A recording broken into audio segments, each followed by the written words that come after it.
గోల్కొండ మన రాష్ట్రం మన TV. Please subscribe Golconda TV. For more updates bell button పై క్లిక్ చేయండి. ఒకటి కాదు రెండు కాదు, ఏకంగా 20 ఏళ్ల తర్వాత భానుడు తన భగభగలతో తెలుగు రాష్ట్రాల వారికి చుక్కలు చూపించనున్నారు. తెలంగాణతో పోలిస్తే ఏపీలో అసాధారణ ఉష్ణోగ్రతలు ఈ ఏడాదిలో ఖాయమని చెబుతున్నారు. ఈసారి వేసవి మరింత హాటుగా ఉంటుందని కొన్ని నెలల క్రితమే హెచ్చరికలు అందటం తెలిసిందే. అందుకు తగ్గట్టే ఫిబ్రవరి మధ్య నుంచే వాతావరణంలో మార్పుల్ని చూస్తున్నాం. తాజాగా భారత వాతావరణ విభాగం వారి అంచనా చూస్తే చెమటలు పట్టాల్సిందే. ఏపీలోని పలు ప్రాంతాల్లో ఇటీవల కాలంలో ఎప్పుడూ లేని విధంగా భారీ వడగాల్పులు వీస్తున్నాయి. దీంతో ప్రజలు ఉక్కిరిబిక్కిరి అవుతున్నారు. అయితే ఈసారి మేలో 50 డిగ్రీలకు ముంచి ఉష్ణోగ్రతలు నమోదు కావటం ఖాయమని అంచనా వేస్తున్నారు. గడిచిన 20 ఏళ్లలో ఇంత భారీగా ఉష్ణోగ్రతలు నమోదు కాలేదంటున్నారు. 2003 మే 28న రెంటచింతల గ్రామంలో 49.9 డిగ్రీల సెల్సియస్ నమోదు కాగా ఈసారి ఆ రికార్డు బద్దలు కొట్టడం ఖాయమంటున్నారు.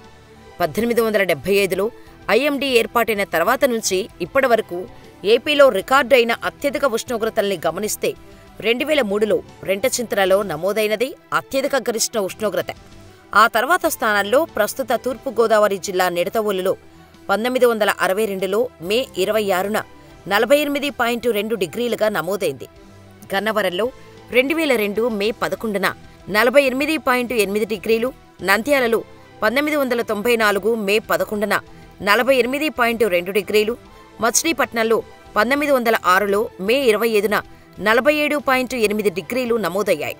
మరికొన్ని ప్రాంతాల్లోనూ 45 డిగ్రీలను దాటేసిన పరిస్థితి. మేలో మండే ఎండలు ఉన్నట్టే కొన్ని సంవత్సరాల్లో ఏప్రిల్లోనూ అసాధారణ పగటి ఉష్ణోగ్రతలు నమోదయ్యాయి. గడిచిన 10 ఏళ్లలో ఏప్రిల్లో అత్యధిక ఉష్ణోగ్రతలు తిరుపతిలో నమోదయ్యాయి. ఇక్కడ 45.7 డిగ్రీల ఉష్ణోగ్రత నమోదు కాగా ఈ రికార్డును ఆదివారం ప్రకాశం జిల్లా మార్కాపురంలో 46 డిగ్రీలు నమోదు కావటంతో పాత రికార్డు చెరిగిపోయింది. ఇదే రోజున నంద్యాల జిల్లా చాగలమర్రి, నెల్లూరు జిల్లా కనిగిరిలోనూ 45.9 డిగ్రీలు నమోదైన పరిస్థితి. తాజా పరిణామాల నేపథ్యంలో ఈసారి మేలో అత్యధిక ఉష్ణోగ్రతలు నమోదు కావడం ఖాయమంటున్నారు.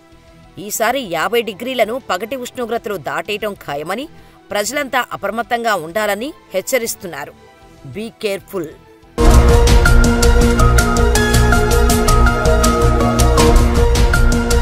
సత్యాలు చెప్పడానికి సాహసం కావాలి.